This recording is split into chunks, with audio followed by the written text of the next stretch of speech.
Welcome to Haven't Heard with me, Adrian. Today's guest, Andrew.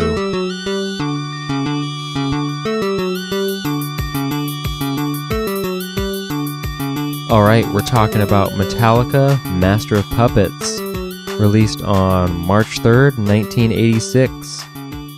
This would be Metallica's third album and their first on a major label. Not only that, it was certified 6 times platinum, which is astounding to me. It was certified 6 times, like many moons after it was released. Though I think I had it in here, 2003. I think that it was certified 6 times platinum. That's great. You don't have to look at me while you talk, and you can just talk right into that thing in front of your face. Well, it's awkward when I'm just staring at the door.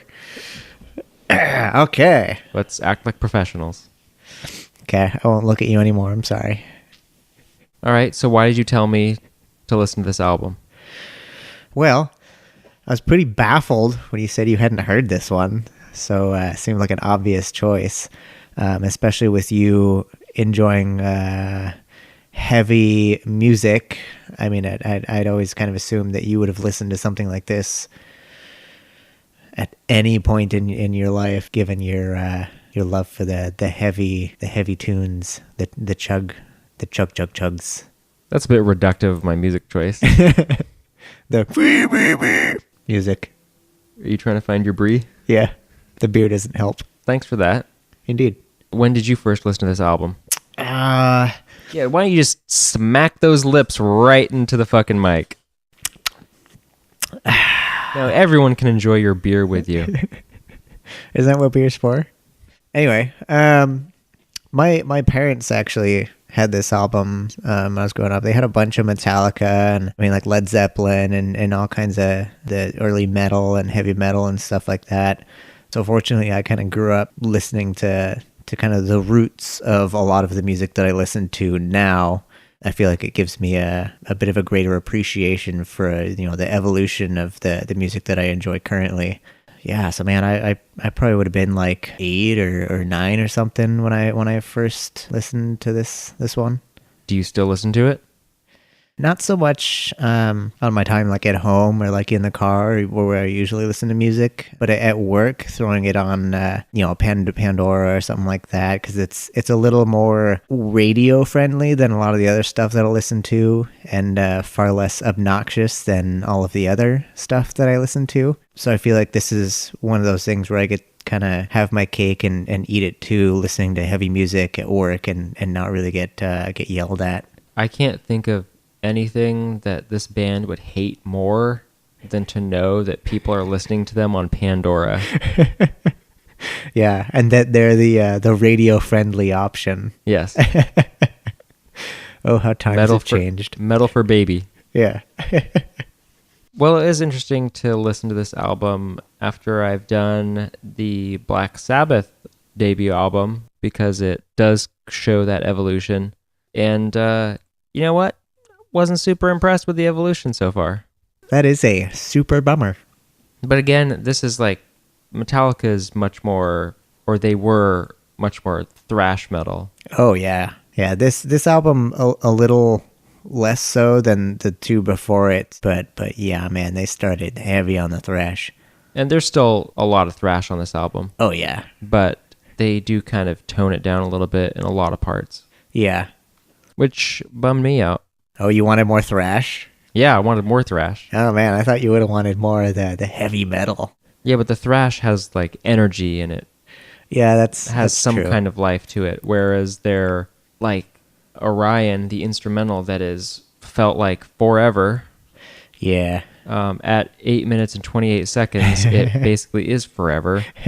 Kind of got into some weird metal jamming type of stuff that wasn't very interesting. Yeah, I find that a lot. It's funny you bring that one up. That's probably one of my least favorite songs on the album. Not that there's many to choose from in the first place, but I hate like metal jam session type instrumental songs. I feel like it drags on and it's just very boring. I mean, it never really excites me, and this one especially being that it's so long. But like metal jam bands and stuff like that really have never piqued my interest. So when Yeah. bands like this do a full instrumental track, it's kind of like, okay, let's skip that one.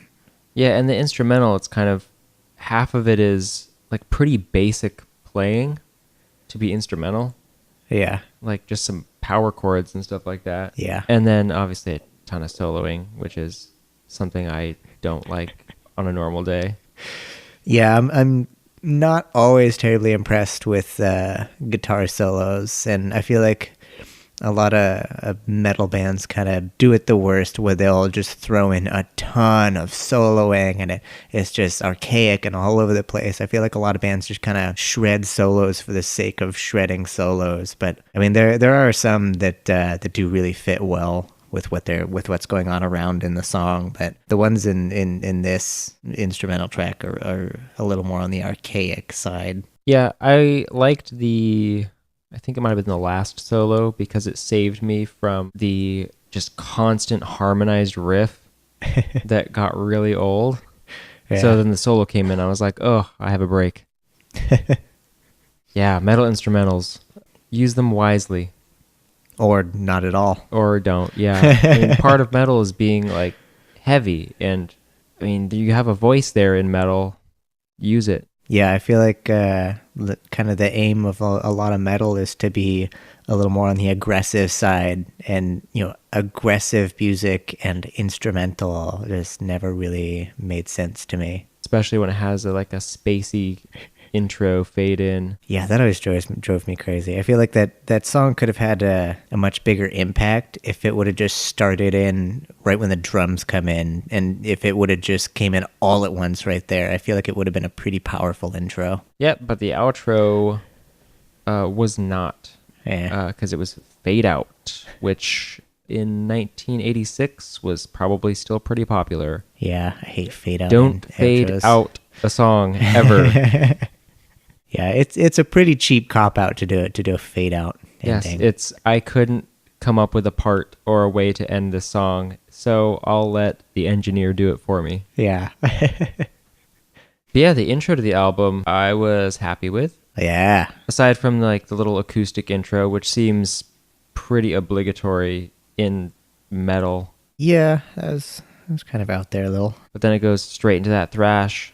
Yeah, I feel like the first two songs on this album are probably some of the more iconic of, not even just for this album, but for Metallica in general. Yeah, Battery, the first song, they had a lot of good ideas, and so that's what I was kind of hoping for the rest of the album. And then it doesn't really do that. They have that thrash, they have whatever solo, some nice, not time switching, but beat emphasis switching when he's shouting Battery. I did really like that. So that's really cool. That's a cool idea. There's interesting riffs and stuff going on, and then the rest of the album, I didn't feel delivered as much of that. I always saw this album as kind of like a thrash sandwich, because it opens up with some thrashier stuff, and it closes out with some thrashier stuff, and then it's got some more chill stuff in the middle. Oh, yes, it does. And the closer was by far my favorite song. Yeah, that's pretty good. Yeah, it had that atmospheric intro. It had nice thrash riffing, and it had what I wrote down were some of the best ideas and work on the whole album. And that was the energy I wish the entire album had. Yeah, it's tough to say for me, because my favorite track on the album is Leper Messiah, because it's a solid headbanger. Just it's very driving, the rhythm and drums, the guitar riff. It's just yeah, this is cool. I want to hit stuff. And then it's got that thrash breakdown into the solo. I always felt like that was kind of a super cool transition, and then closes back with the cooler, the driving, yeah, I want to hit stuff again. Yeah, that driving intro and outro riff were kind of groovier feeling. Yeah. There was a little more rhythm. And all I could think about while it was going was it reminded me of the entire time it was going, I was thinking I would walk 500 miles. So now when you go back and listen to that, you'll hear those words matching up, and it's pretty hilarious. God damn you. If you just ruin this song for me forever, I swear to God. Yeah, we're kind of jumping around here, but that's fine because who cares? Yeah, whatever. It's thrash. We're going to jump around just like this album did between listenable and almost needing to shut it off. And almost needing to shut it off came mostly from the fact that just from a glance, I think the average song length is probably about 6.5 minutes. That's probably about right. This isn't prog metal. There's no reason for songs to be this long. Yeah, I don't know sort of what transpired there, what inspired them to make some of these songs the length that they are, because that's like, metal songs tend to be a little on the longer side, but I mean, 4 or 5 minutes, maybe not so much on the 8-minute mark. Yeah, and when they're long, because people jam like a 30-minute or minute-long solo. 30-minute? Jesus. That is my nightmare. A 30-second or minute-long like solo or back and forth or some kind of jamming in there. So I don't really consider that like songwriting. Like that doesn't count as part of the song to me. Yeah. But at 4 or 5 minutes, that's appropriate length. Yeah, I feel like they kind of toned it down over the next couple albums. They still had some songs that were ridiculously long, but they kind of toned it down a little after this. Although, of course, then their albums had a lot more songs on them. Right. Yeah. This is accurate. Thank you for using facts. Yes, no need for fact check here, folks. Master of Puppets, the song, not the album, is the only song I'd heard before from this album. Really? I knew that I'd heard it right after it started. The title didn't give it away? No, I don't pay attention to lyrics and songs. Man. That doesn't really give it away. It doesn't give it away now. It has kind of the pretty standard, like, broken riff structure of all fast metal. Yeah. I feel like this song this album, but this song most of all is probably one of the most influential songs. Of the whole genre, really. Yeah, you could say that. Some people would say that. I thought it was kind of a bit too long, and it felt like almost like two different songs. Yeah, it had the regular whatever going on, and then it had like that clean interlude with like solo and like some harmonizing and stuff like that, which I thought was pretty cool. But the regular song itself didn't really sell me. Oh, I feel like there's a number of Metallica songs where I'll always be like, yeah, this is the best Metallica song. But I feel like realistically, it's probably this song because it kind of embodies everything that they were and everything that they would be after this, kind of all in one. Yeah, it did have a lot of ideas in it. There's a lot of stuff crammed in this. Well, I guess it wasn't crammed in because it was like, what, 6.5 minutes, 8 minutes? How long was the song? Oh, yeah, the song was 8.5 minutes long. Yeah. Okay, yeah, they weren't crammed in. They had a nice breathing room. Plenty of space to stretch. Felt pretty standard for me. I mean, because I've heard Metallica before, obviously.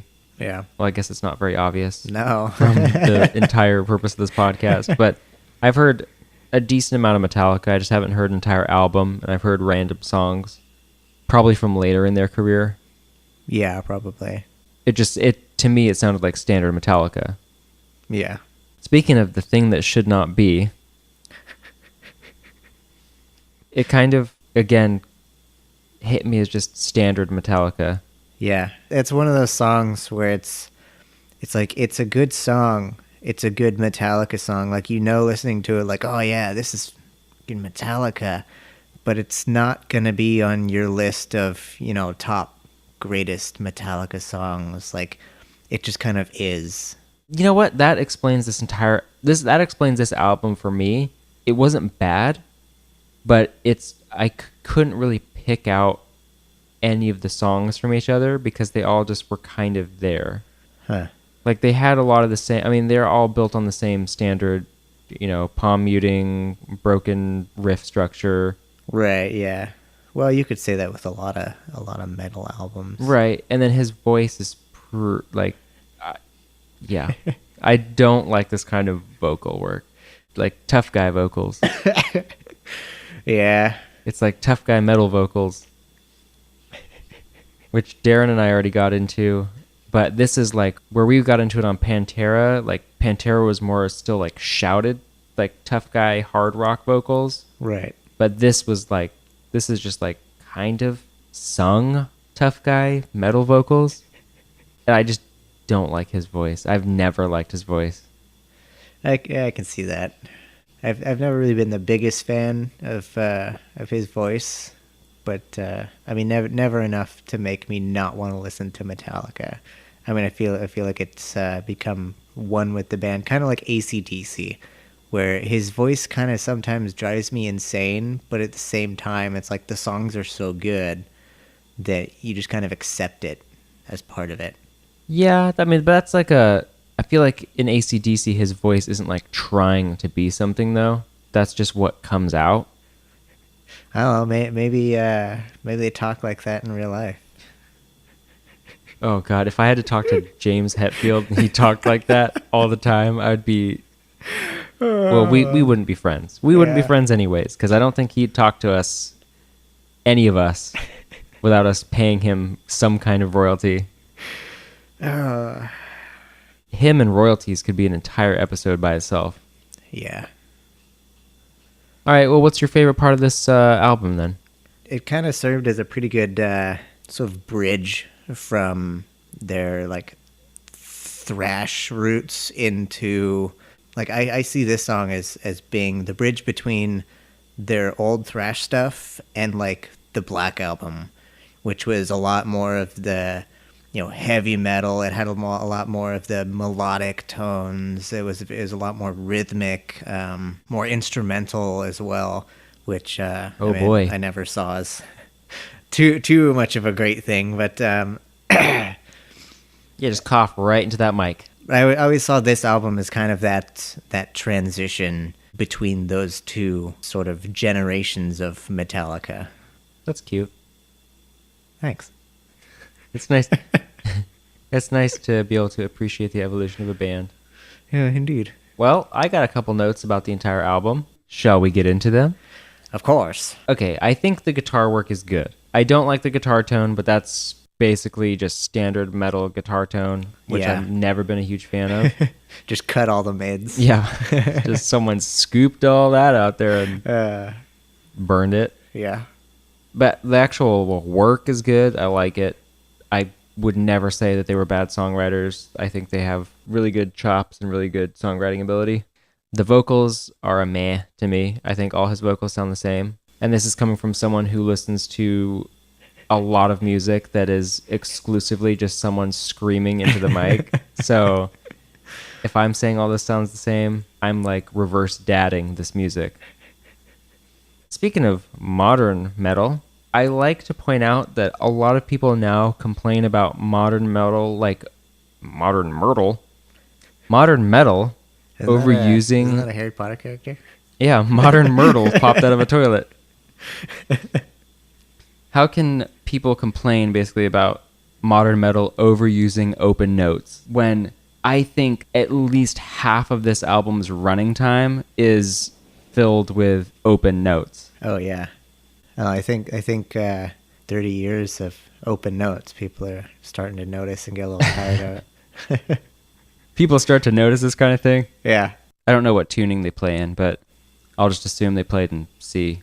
I don't even know if they play in a drop tuning either. I think it's standard tuning. They tuning. play in standard. I haven't played any Metallica in a long time. If they do play standard, super props to them, because standard is the ultimate tuning. Yeah. Whatever key you're standard tuned in, let's pull up doesn't some matter. Guitar tabs, because guitar tabs are the answer to everything. I didn't notice the open notes, but that's because I know that as long as music has been around, the concept of drone notes has been around. And if you think open notes in metal are annoying, then you should listen to some old-ass chant where you have just one person droning the same tone for an entire song. Yeah. Also, it's this Master of Puppets is in E standard. Wow. Also, this tab is god-awful. Whoever made this this tab is bad and you should feel bad. Official sponsor, tabs.com. It's all on two strings, single notes. There's no chords. No That chords sounds in like this. Metallica, definitely. They never utilize chords. They're not built on power chords. But yeah, that's like kind of my general album thoughts. Where's your notes? They are Do you have any more notes? buried in guitar tabs. Oh, wow. So, fuck me, I guess, because Master of Puppets was deemed culturally, historically, or aesthetically significant enough to preserve in the National Recording Registry by the U.S. Library of Congress. That's not surprising. So, when I'm wrong, I'm wrong. I don't think this is one of those times. I mean, I've got some notes from reading a couple articles about looking back on the album. And I guess that even after, 30 some odd years, Master of Puppets is still their number one most requested song for live performances. I guess that's kind of probably nice for them to hear instead of a couple of other songs I could think of that they've done that I thought people might request more. Like what? That one really annoying one with the super easy riff. So a lot of Metallica? Yeah, which one is that again? I don't know. No, I would have say to like elaborate. that Enter Sandman is like the most overplayed, one of the most overplayed songs in the history of time. Yeah, that one's a little overplayed. It's good, but I don't feel like it's that good. I mean, don't get me wrong, I love that song, but I don't know. I'd have to argue that The Unforgiven would be the best song from that album. Not that we're suddenly reviewing Black Album. Oh, but the album we're not talking about. yeah. Do a 20-second episode of Black Album. Oh, that's Black Album's not even the next album. No. And Justice for All is the next album. Yeah. And then Metallica. Yeah.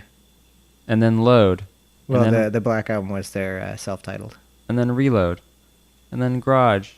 Wow, they have way too many albums. Yeah. Well, starting with Master of Puppets, I think it was, they had signed on to an 8-record I think it was 6. deal. Was it 6? That's still insane. Yeah, that's a lot. Oh, yeah, the Black Album definitely is one I've heard a lot more of. Yeah, that one's a lot more, and I hate to say this in regards to a metal band, but a lot more radio friendly. From just the song list, Yeah. I'm telling you that this is a commercial album. Oh, yeah. It is one of the best-selling albums worldwide. In case anyone was wondering, we've actually moved on to reviewing the Black Album. So it has sold over 16 million copies in the U.S. Fuck. Yeah, and they're on Elektra, which is a label I've never seen anywhere else. But maybe because I don't listen to this kind of music. It's part of the Warner Music Group. Yeah, that's Warner probably Brothers. why I don't know about it. Yeah, you wouldn't know the metal I listen to. It's super underground. Played through a garbage can. It consists entirely of distorted chainsaws being run through actual corpses. Ooh, good idea, though. You can process the vocals through a garbage disposal. Why even process it through a garbage disposal? Just record a garbage disposal. And then run it through a bit crusher. Oh my god. That'd be pretty cool. Next album idea. This is real There we go. inside music stuff, guys. Yeah. I don't really have anything else on this album. We're back to Master of Puppets. Yeah, it's kind of a short album. I mean, disregarding the What? The total runtime. This I album mean, is just shy of 55 minutes. Yeah, the runtime is long, but it's only got 8 songs on it. Yes, but 8 songs feels like your entire life when they just won't end. Nah, I feel like there's 2 songs I think on that album that I really don't like listening to, but all the rest of it I thoroughly enjoy. So I mean, Let me goes by pretty guess quick. which 2 songs you don't like on this album. Well, we know Orion is one of them. Yep, And then it's got to be Disposable Heroes. bingo. Wow. Well, that makes sense because my notes for this song were uninspired intro, standard riffing. I actually liked that the solo on Disposable Heroes felt a little less showboaty. I was never a fan of the solos. Well, I'm just not a fan of solos, but it just felt a little less like, look at me. Yeah, shredding for the sake of shredding. On like the speed parts, they had like that weird little like trem bomb. You disapprove of the trem bomb? No, I liked it. Oh, okay. I It was was gonna say, you of all people. It was the redeeming quality of that song was that they had like the little weird like trem bomb, or AKA trem dive bomb. All about that dive bomb. So that was kind of cool. Yeah. That's like kind of a thing that I would always do as a joke at like practice, and someone actually used that in a song and recorded it and sold it to people. Sold it to like 6 million people. While you're saying that right now, all I can think of is that Pixies album. Yeah, I feel like it's a good song. That Pixies album, by the way, which may or may not come out. Well, the album's already out. The episode about the album may or may not come out before or after this episode, because time is a flat circle. So referring to a future episode now. Or a past episode. Or past episode. Oh man, we're in a time trance now. Continue. We're talking about disposable heroes. Yeah, I feel like it was it's a good song, but it's definitely iconic too. The chorus most of all, but it never really got me pumped up, kind of like the rest of the heavy metal songs that I like. I feel like it was just kind of flat the whole way, just kind of like you were saying, very uninspired, kind of basic. It was never really terribly exciting. Like this isn't a heavy metal song that I would be like, yeah, let's go hit stuff and listen to this song. But it also wasn't like thrashy enough to like make you want to like ride your motorcycle through like a diner. Right, yeah. Like it's a good song. It's just not terribly exciting as far as Metallica goes, and as far as this album goes. Like scrap my previous assessment. Enough. It's not that it's just there. It is that it doesn't make me feel anything. I think that describes it better. Like Battery and Damage Inc. kind of made me feel something with like the energy, and I felt like they were giving it their all, and they were just going full force. Your thrash boner was at half-mast. Felt, well, 3/4. But like you felt something. I felt something during those songs, and like I fleetingly felt stuff throughout the rest of the album, probably on more of the cleaner parts, because I thought they tried pretty hard on the clean parts. I feel like they do pretty well on all of their well, I wouldn't say all of their, but most of their clean parts that are in their better songs do pretty well for being on the more inspired side. I mean, if they want to make it, maybe they should branch out and just do some like interlude work. Are you saying if they want to make it like as a band? Yeah, I mean, I just don't see this catching on. That's unfortunate. Yeah, I think shortly after this album they fizzled out. Yeah, that's why I was surprised you picked this, because I hadn't heard of them in a long time. Huh. I thought this band just kind of went away. No way, man. No, didn't they just like release an album like this week? Hardwired? Oh, geez. After it's being released tomorrow, so now you know when this was recorded. And guess what? It's longer. Oh, okay. PSA. Okay, that's why we're doing this, because they're releasing a new album. So that's why we're doing this recording, to pay homage to Metallica and the accomplishment they've accomplished. They're releasing a double album, Hardwired to Self-Destruct, on November 18th, 2016. Their last album was 8 years ago, and this album is 77.5 minutes long. Fuck. That's a little excessive. It's only 12 songs. Oh, boy. Oh, man. Oh, why are they releasing? Oh, yeah, I guess they have to. I saw there's 6 songs on each disc, and I was like, why are they releasing as a double album? But then I realized that the songs are still really long. Yeah. Guys, gotta cut that down. It's a metal band. That's what they live for. Enough about the second unrelated album to this episode. Well, this was a short notice recording.